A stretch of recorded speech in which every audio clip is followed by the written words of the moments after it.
दमिश्क पर कब्जा तय माना जा रहा है। बशर सरकार का तख्ता पलट किसी भी वक्त हो सकता है। माना जा रहा है कि बशर सीरिया को छोड़कर किसी सीक्रेट लोकेशन पर है। दावा यह भी है कि परिवार को सीरिया से निकालने के बशर अंतिम क्षणों में अपने करीबी लोगों के साथ सीरिया से निकलेंगे। बशर रूस या ईरान की तरफ जा सकते हैं। फिलहाल बशर ने अपने परिवार को रूस भेजकर सुरक्षित कर लिया है। ड्रोन का बदला फाइटर जेट से।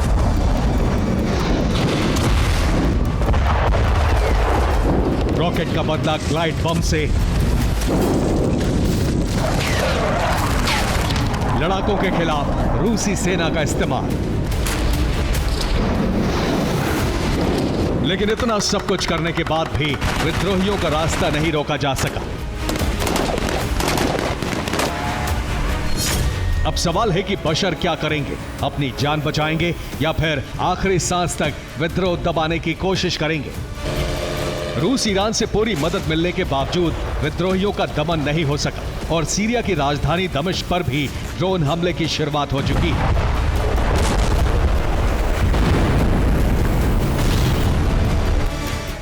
अब खतरा सिर्फ सत्ता को नहीं बल्कि बशर की जान को भी है।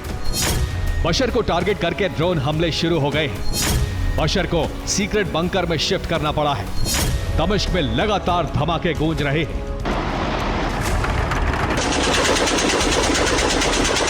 बशर कभी फौज में नहीं रहे। असद को सीरिया की सत्ता विरासत में मिली है, इसलिए उम्मीद यही है कि बशर किसी आर्मी कमांडर की तरह युद्ध नहीं लड़ेंगे।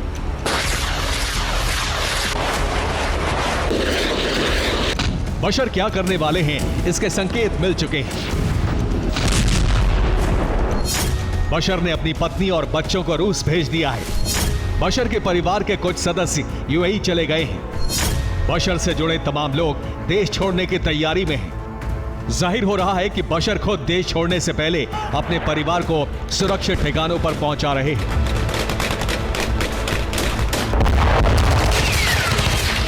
रिपोर्ट के मुताबिक रूस और ईरान के कहने पर ही बशर अब तक सीरिया में रुके हुए हैं।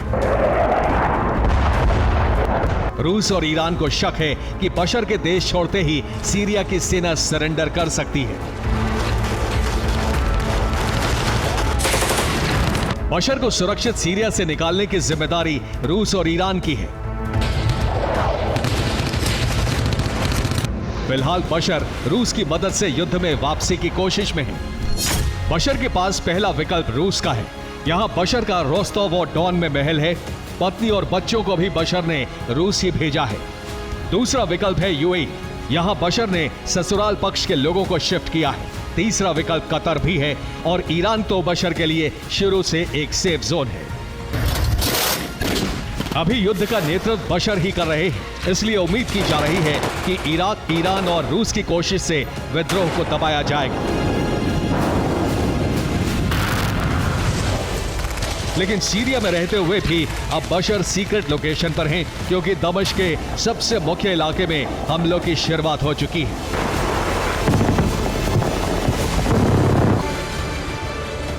विद्रोही घातक ड्रोन का इस्तेमाल कर रहे हैं, जिसकी वजह से दमिश्क की इमारतों पर हमले का खतरा बढ़ गया है।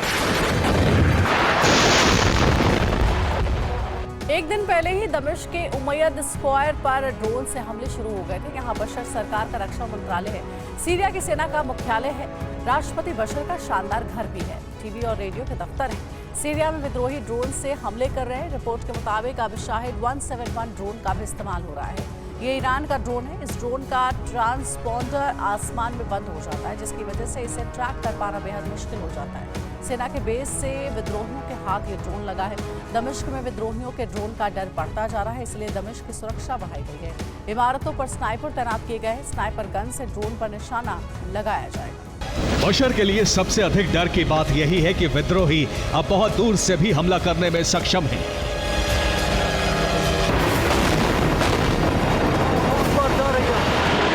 सीरियाई सेना और रूसी सेना के हथियारों पर कब्जे के बाद विद्रोही और अधिक ताकतवर हो गए।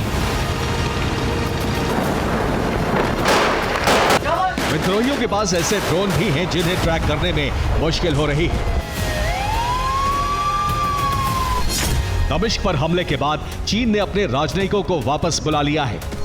अमेरिका ने भी अपने दूतावास को बंद कर दिया है। रूस ने भी अपने नागरिकों को वापस लौटने का आदेश दिया है। इस डर की वजह शुक्रवार को राष्ट्रपति बशर के निवास पर हुआ हमला है। दमिश्क में हालांकि एयर डिफेंस की तैनाती है, इसलिए ड्रोन हमले कामयाब नहीं हो रहे हैं, लेकिन ड्रोन में धमाके के बाद मलबा गिरने से नुकसान जरूर हो सकता है।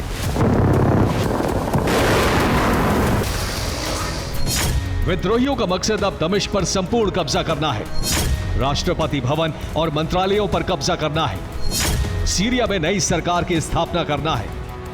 ऐसे में जाहिर है कि विद्रोही या तो बशर की हत्या कर देंगे या फिर उन्हें बंदी बना लेंगे। दमिश्क में कब्जे के बाद बशर के लिए हवा के रास्ते निकलना मुश्किल हो सकता है।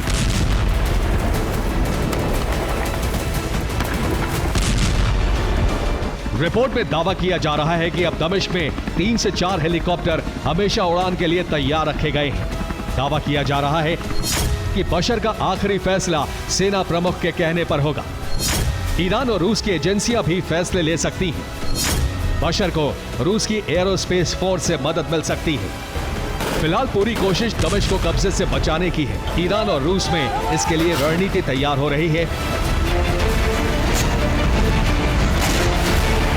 लेकिन रूस खुद यूक्रेन युद्ध में उलझा है, इसलिए सीरिया में सैनिकों को भेज पाना मुश्किल हो रहा है।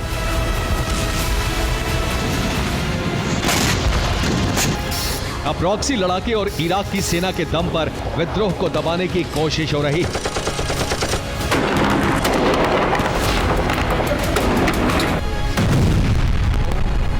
कामयाबी नहीं मिली तो बशर को हमेशा विदेश में दूसरे देश की मेहरबानी पर जिंदगी बितानी होगी।